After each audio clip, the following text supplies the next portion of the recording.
It is 5:57. I'm still in bed, completely overslept. My phone died after I fell asleep yesterday, so it never went on the charger.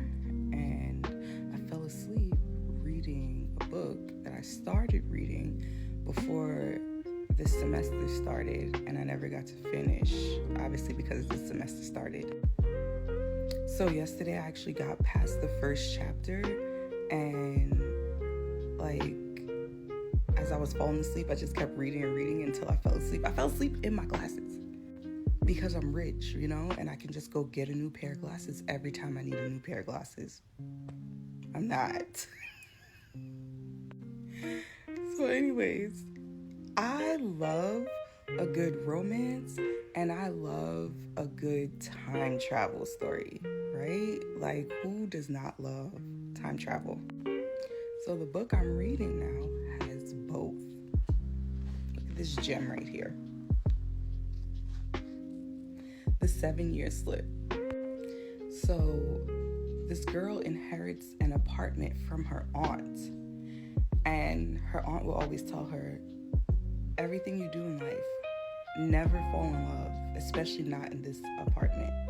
And the girl as a kid, she never understood why she would say that to her. But she just kind of ignored it. Her aunt was very eccentric and stuff. So there were a lot of things that she, would kind of just brush off.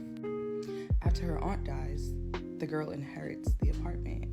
And one day she comes home from work and she opens the door and there's a man standing in her apartment. Might I add, a very attractive man standing in her apartment. And after talking to the guy for however long, she realizes he thinks her aunt is still alive. She looks at the calendar in the room and it is 7 years in the past. And as I get further in the book, you can clearly tell she's falling in love with him.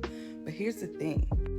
The apartment only time travels when it wants to. So one day she actually comes home from work thinking she's going to open this door and be in the past with her guy.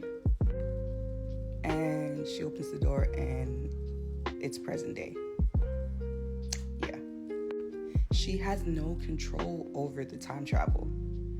Now I'm trying to finish this book because it's girl, what do you do with that? How do you time travel and it's not up to you when you time travel? That's crazy. So yeah, that's the book, and I am excited to finish it because I need to figure out how she makes this work in her favor when you have absolutely no control. Also, I think tomorrow I'm going to finish my drawing that I told you guys about, my last drawing for class.